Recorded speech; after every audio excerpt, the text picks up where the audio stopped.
everyone. Welcome back to Shea Butter Ventures. I am Tammy, and today we're going to be venturing into the wonderful world of NCLEX study tips and tricks and the resources I use to study for my NCLEX as an internationally educated nurse. So, first we're going to start with the test bank, and then we're going to start to the podcast, and then we're going to move to the pros and cons of both of those options, and then we're just going to talk about the way that I study it. So, first, the test bank. The test bank I used would have been uworldnursing.com. UWorld has, I think, like almost 2,000 questions that you could use. I answered all of those questions within the 2-month period that I used to study. I bought the 3-month subscription that came with the 2 self-assessments and access to the test bank. The podcast I used would have been Mark Clemic Lectures, nursinghighyield.com, Simply Nursing, Registered Nurse, and Registered Nurse RN. Those are the 4 podcasts that I use. So the pros and cons of UWorld. Pros of UWorld, it's set up exactly like the NCLEX exam, so it helps to reduce testing anxiety if you have testing anxiety. When you cut, the colors are the same. The way how like it's set up, like with the calculator and everything at the top, and your name and your testing ID, everything is basically the same. So it helps to reduce testing anxiety because it's something you've seen before.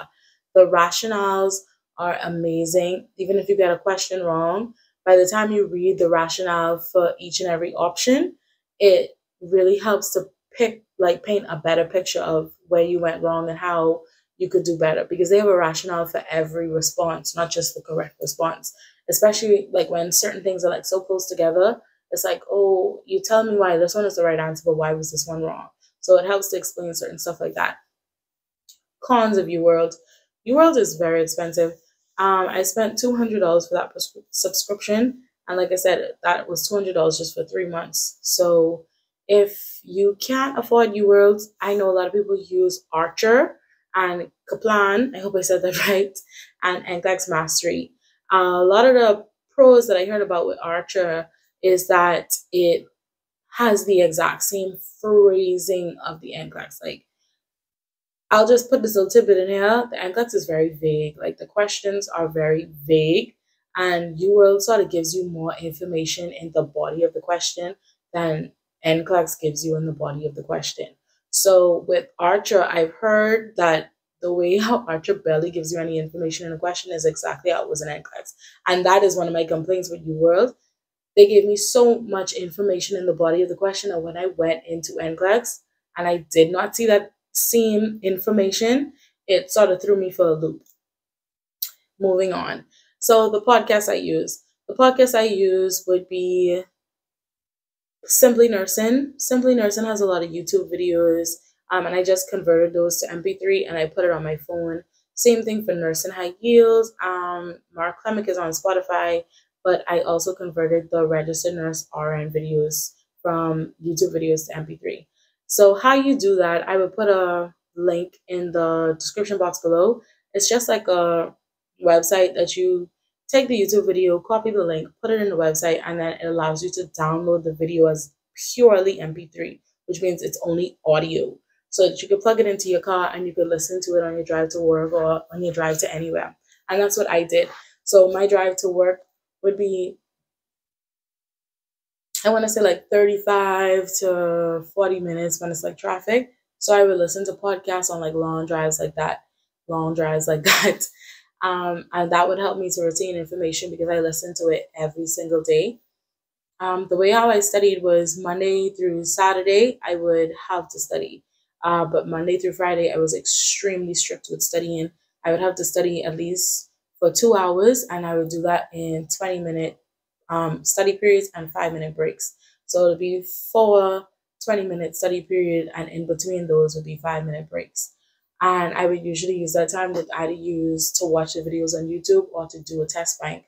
I highly recommend finishing your test bank because you don't know what kind of questions you're going to get on the NCLEX. It doesn't make sense for you to only complete like 50%. One of the pros of UWorld is that they have a self-assessment at the end, and I recommend taking the self-assessment closer to your test date. I took my first self-assessment 2 weeks before my NCLEX and the second self-assessment 1 week before my NCLEX. My first self-assessment read as a very high chance of passing, and my second self-assessment read as a high chance of passing. So I think it's pretty on the mark with that. In terms of studying, I would just say be really consistent, create a study schedule, stick to it. Utilize the method. It's this thing that Dr. Zishan uses on nursinghighyield.com, where he breaks down how to read a multiple choice question so that you could better answer the multiple choice question. So I don't know where you guys are from, but in the Bahamas, we only have a essay nursing exam as our like registering exam for our country. So to go from an essay exam to a multiple choice exam was a bit difficult. I wasn't used to like answering those type of questions, but with the method that I learned from nursinghighyield.com, it made it really easy. Well, it made it easier to answer multiple choice questions and to really break down how to select your answers for select all that apply questions. So that's pretty much it on how I study it. Like I said before, just try to remain consistent. Once you remain consistent, I honestly feel like it's easier for you to pass. Don't take like I'm not gonna study this week, I'll study next week. You have to stay consistent. But thanks again for watching this video, especially all the way to the end. I am so happy with the response that I've gotten.